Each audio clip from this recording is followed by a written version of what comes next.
хуулийг бол үзэл баримтлалын хувьд бол дэмжиж байгаа. Үнэхээр энэ одоо хамтарсан засгийн газар улсын их хурлын одоо эрхэм зорилгоодын нэг бол бид нар яалтчгүй л одоо ард иргэдийнхаа эрх хэсгийг хамгаалах. Тэгэхээр минут секунд тутам өнөөдөр иргэд хохирж байна. Асар хэмжээний одоо доллар, асар хэмжээний мөнгө төгрөг гадагшаа урсж байна. Маш их хэмжээний хүмүүс одоо энэ мөрөөдөө тоглоомын энэ донтолтын асуудалд өртөж байна гэдэг асуудал бол бидний нэн тэргүүний шийдэх ёстой асуудал мөн. Тийм учраас энэ хуулийг бол маш яралтай цаашаа явуулж одоо батлуулах нь зүйтэй юм байна гэж ингэж үзэж байна.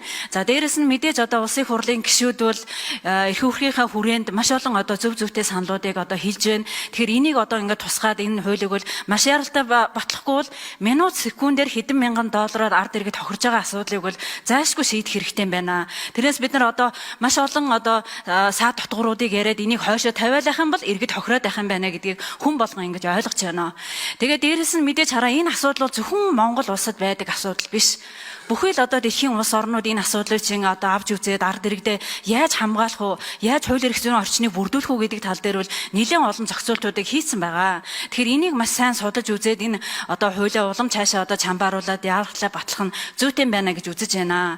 За би одоо хэдхэн жилийн өмнө жишээ нь ингээл Монгол улсад нэг найз руугаа одоо 2 сая төгрөг шилжүүлээл тэгээд тэр нь болохоор бас л зайлшин байсан. Банкн дээр очсон, ерөөсө тэр мөнгийг харсаар байгаад за тэр нэг кибер гэмт хэрэгтэй тэмцэх хилцээр нь очсон.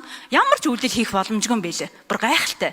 Гэтэл Австрали улсад яадгүй гэхээр хүн рүү шилжүүлсэн мөнгө за уучлаарай би одоо энэ мөнгийг шилжүүлэхгүй гэхэд тэр банк цаашаа шилжүүлдэггүй. Тэгэж хүнийхээ эрхийг хамгаалдаг. Гэтэл Монгол улсад үгүй. Бүр харсаар яж байгаа л тэр мөнгийг ингээл цаашаа явуулчихдаг юм бэл. Тэгээ цаашаа бүр яаж тэгэхээр энэ бол одоо иргэдээ хамгаалах маш зөв зөвтэй хууль орж ирж байгаа юм байна. Тэгээ энийг цааш нь улам одоо хуулийг өргөн барьсан хүмүүс улсын хурлын гишүүдтэйгээ хамтраад улам чамбааруулаад яаралтай батлах нь зүйтэй байна гэсэн байр суурьтай байна.